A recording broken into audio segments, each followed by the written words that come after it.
그다음에 인간의 육신 노동과 관련된 거. 이미 뭐 이거 250년 전부터 지금 굉장히 가속화되고 있는 거고요. 이제 최근에 이제 이게 뚜렷하게 드러나니까 이제 우리가 이제 인식하고 있는 것뿐이에요. 사실은 뭐 이런 전문가들은 50년 전, 뭐 100년 전에도 이런 것들을 느끼고 그랬던 부분이죠. 그래서 그런 신기술 영역들, 그런 부분들을 우리가 잘 알고 대응하는 게 굉장히 중요해졌다. 옛날에는 미리 아는데 이런 거 몰랐어도 됐어요. 전문가들이 알아서 하는 거 아닌가? 그래서 됐어요. 근데 이제는 저희가 7대 그 스태프에서 미래 변화 주요소를 얘기했지만 제일 중요한 거 두 가지가 뭐냐면 사회하고 기술이에요. 그걸 맨 앞에 놓은 이유가 있어요. 저희 뿐이 아니라 미래학자들도 되게 사회 기술을 맨 앞에 넣었어요. 정치 경제를 맨 앞에 안 놓습니다. 굉장히 중요한 거예요. 되게 사람들이 인식하는 건 정치 경제가 중요하다고 생각하거든요. 결과적으로는 중요해요. 결과적으로. 그리고 힘이 거기에 있어요. 정치와 경제 하는 사람들은 힘이 있습니다. 근데 문제는 뭐냐면 그 사람들이 힘이 있지만 해결할 수 있는 수단이 없다. 별로 없다. 정치가 세상을 바꾸냐? 도움 되죠. 훌륭한 리더가 나오면 도움이 돼요. 그렇지만 별로 못 바꾼다. 뭐 어느 훌륭한 정치인이 나온다고 해서 뭐 근본적으로 세상이 바꾸는 게 아니다는 거죠. 이제는. 그다음 경제 좋게 되기 다 원하죠. 어느 나라는 원하죠. 경제학자들 아무리 동원하고 경제를 해봤자 거기서 할 수 있는 수단이 몇 가지 없어요. 뭐냐 무슨 환율, 세금 올리고 내리고 몇 가지 있다고요. 이자 이런 거 좀 조정하고 그다음 통계 내고 무슨 수출 잘 되나 못 되나 그다음에 시험률 어떻게 되나 이러는 왜 이게 근본적으로 바꾸는 겁니까? 아닙니다. 이 두 가지를 바꾸는 근본적 요인은 뭐냐면 사회하고 기술이에요. 사회 변화, 사람들의 심리, 생활, 그리고 이 단체들, 또 학자들, 언론, 이 많은 사람들이 어우러져 있는 것이 바로 사회거든요. 이 사회의 변화가 결국 정치의 변화, 경제의 변화 이런 데 큰 영향을 주는 거고요. 그 다음 또 하나가 기술의 변화. 이건 이제 기술 사회가 좀 다르죠. 사회는 많은 사람들이 아는 거고 공감하는 생활이지만 기술이라는 건 아주 특수한 사람. 그러니까 전 인구의 한 1% 내에 아주 전문가들만이 아는 세계예요. 그래서 일반인들은 잘 모르는 건데 이 기술이라는 게 워낙 중요해져요. 그런 결과를 알고 있죠. 구글, 페이스북, 애플 이런 게 다 어디서 나온 겁니까? 이렇게 다 우리나라는 지금 지난 30년 동안 30대 재벌이 하나도 바뀌지 않았지만 미국의 30대 재벌은 지난 30년 동안 대부분 바뀌었거든요. 이런 벤치에서부터 재벌되는 이게 미국의 그 발전 공식이죠. 우리나라에서는 일어나지 않은 기적이죠. 우리 실리콘밸리를 부러워하면서 실리콘밸리가 될 수 있는 그런 여건을 조성하지 않는 희한한 나라고 생각합니다. 결과만 부러워요. 그러니까 이거 원인 결과를 잘 모르기 때문에 이렇게 되는 거예요. 그러니까 정치 경제가 중요하다고 해서 그걸 자꾸 강조하고 거기 힘만 실으면서 이 문제 해결되는 게 아니다. 사회 기술 이게 굉장히 중요해졌다. 기술이 있게 되면요 경제가 살아납니다. 기술이 있게 되면 신산업이 일어나고 신산업이 일어나면은 산업 분야가 커지게 되고 그러면서 경제가 살아납니다. 또 기술이 있게 되면 그거로서 국방, 치안 이런 분야가 바뀌게 되고 그러므로써 국방력이 강화돼서 국가안보가 튼튼해지게 됩니다. 가장 중요한 국가를 운영하는 굉장히 중요한 요소가 국가 안보 그리고 경제 이렇게 얘기할 수 있는 안보, 경제, 사회 이렇게 얘기를 한다면은 기술은 사회는 이제 제껴놓더라도 안보와 경제를 결정적으로 좌우하는 거예요. 그러니까 기술이 첨단 기술이 있는데 선진국 못된 나라가 한 나라도 없어요. 전 세계에. 첨단 기술이 없는데 선진국 된 나라도 한 나라도 없어요.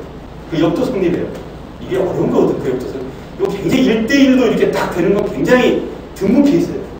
어떤 정치학 이론으로도, 어떤 경제학 이론으로도 이렇게 단순 명쾌하게 설명이 안 됩니다. 지난 200년의 역사를 한번 보시죠. 전 세계 근대 역사를 보시게 되면, 기술이 있는데 10대 강국에 못 들어간 나라 없고, 없는데 들어간 나라 없고, 원래 강국이었는데 기술 없으면 다 전쟁이 지거나 나라가 망하거나 후퇴하거나 다 그렇게 됐고 그렇습니다. 자원이 아니에요.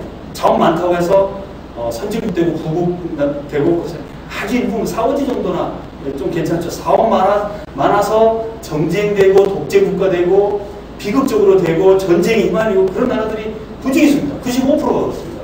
자원이 많은 것이 복이 아닙니다. 기술입니다. 이 7가지가 다 똑같은 게 아니에요. 미래 변화의 요소긴 하지만 다 다르다. 그래서 사회와 기술 이 두 가지 굉장히 중요하다. 그래서 저희도 치안 설계할 때 이 사상을 담았습니다. 그러니까 저희가 카이스트가 생각하는 미래 사상의 핵심이 뭐냐면 사회 변화를 이끌고 있는 그런 부분에 대한 우리 이해가 굉장히 중요하다. 그런 어떤 인문학적인 대비, 인문학적 사회사상의 부분이죠. 그것도 중요하고 또 하나는 이게 이제 형이 이상학적으로 세상을 바꿔 나가는 부분이 있다면 형이 이해학 부분, 실물 경제라든가 실제 국방력이라든가 실제적인 치안력이라든가 실제적인 사람들의 삶이라든가 이런 걸 바꿔주는 게 형이 이해학적인 부분이거든요. 그걸 좌우하는 가장 결정적인 요소는 기술이다. 그래서 기술사상, 사회사상과 기술사상. 이제 사상이라는 것은 이제 크게 모인 생각을 보고 사상이라고 하잖아요. 결국 세상을 바꾸는 건 사상입니다. 생각이 세상을 바꾸고요. 깊이 생각하는 걸 보고 우리가 철학이라고 그러죠. 깊이 생각해서 철학적 사고가 일단 우리 사회에 굉장히 중요하고요.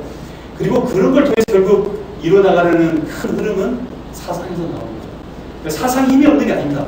여전히 사상이 세상을 바꾸는 가장 큰 힘이고 특히 기술사상에 대해서 우리가 이해하는 건 굉장히 필요하다. 사회사상은 대개들 이해하고 안 하는데 기술사상은 굉장히 특수한 영역이기 때문에 일반인들 대부분 모르는데 이게 세상을 좌지우지하고 있다.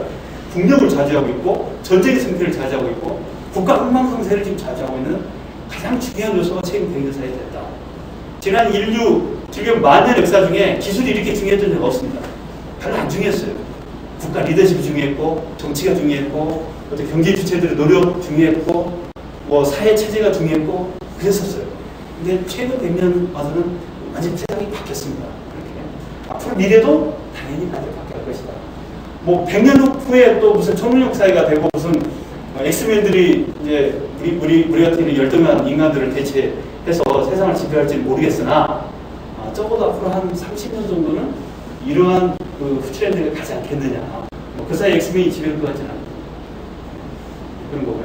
그 다음에 이제 또 중요한 게 사이버 같은 이런 영역이 중요해졌다. 무슨 얘기냐면 지식재산도 하나 좋은 예인데요. 애플을 여러분이 탐내시면 애플을 여러분이 사시면 되는데 한 얼마 들까요? 예를 들면 한 100조 원 든다고 하죠. 100조 원보다 아마 더 들 거예요. 애플의 자산 중에요. 뭐 건물, 무슨 사람, 뭐 이런 뭔가 이렇게 좀 하드적인 요소 있잖아요. 사람을 꼭 하드로만 볼 거냐는 문제는 있지만 이제 공급 주고 이제 이렇게 고용한다는 차원에서 그런 건 20조 원도 안 됩니다. 애플의 주요 자산은요 보이지 않는 데 있어요. 무형 자산들이에요. 특허, 디자인 뭐 이런 데 있어요. 여러분 100조 원 중에 80조 원을 거기 지분의 애플을 사줄 수 있어요. 뭐 구글 마찬가지고요. 뭐 앨런 머스크가 뭐 하고 있는 것도 다 마찬가지고요. 그래서 세상 자체가 사이버로 많이 바뀌었다. 제가 아까 맨 처음에 도입 부분에 있어서 오늘의 키워드 두 가지 중에 두 번째가 바로 갑니다. 아프리카 TV는 제 눈에는 사이버 세계의 TV이고 사이버 세상이 이제 우리 온라인이지 오프라인하고 지금 같이 연결된 거거든요. 우리 뭐 이민혁에서 항상 얘기하죠. O2O 세계가 지금 정의되고 있다. 온라인과 오프라인이 결합된 세계가 되고 있다. 굉장히 중요한 특징입니다. 치안을 우리가 이해하는데도 바로 이 부분을 고려를 해야 돼요. 열심히 오프라인 중심으로 잡았어요. 열심히 뭐 소매치기 잡고 뭐 강도 잡고 뭐 사패산에서 사람 죽인 사람 잡고 경찰 훌륭한 일인데 열심히 해놨는데 사회는 더 온란해지고 사람도 더 못 살겠는 거예요. 왜?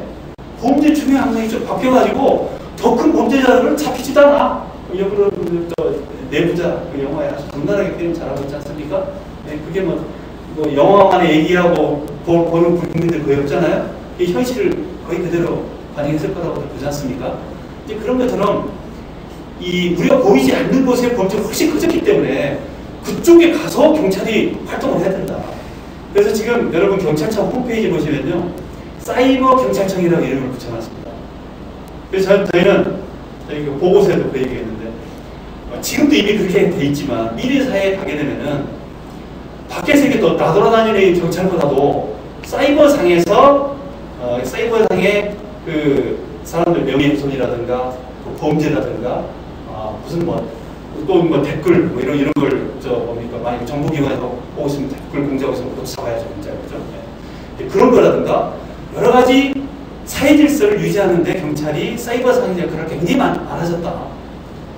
진짜 그 범죄자들은 거기 가서 놀고 있으니까 돈도 뭐 소리도 안 나게 다 하고 있고 뭐 버진 아일랜드 이런 데 다 뭐 세금 빼돌리고 있고 그런 걸 잡아야죠. 진짜 큰 걸 잡아야죠.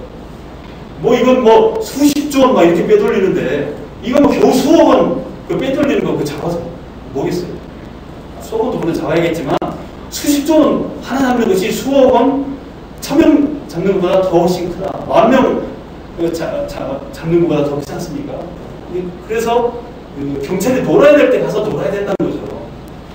그러려면 이런 비례대안을 우리가 이해를 해야 된다는 거죠. 그래서 이게 그냥 이제 보이지 않는 것이 중요해졌다, 세상은.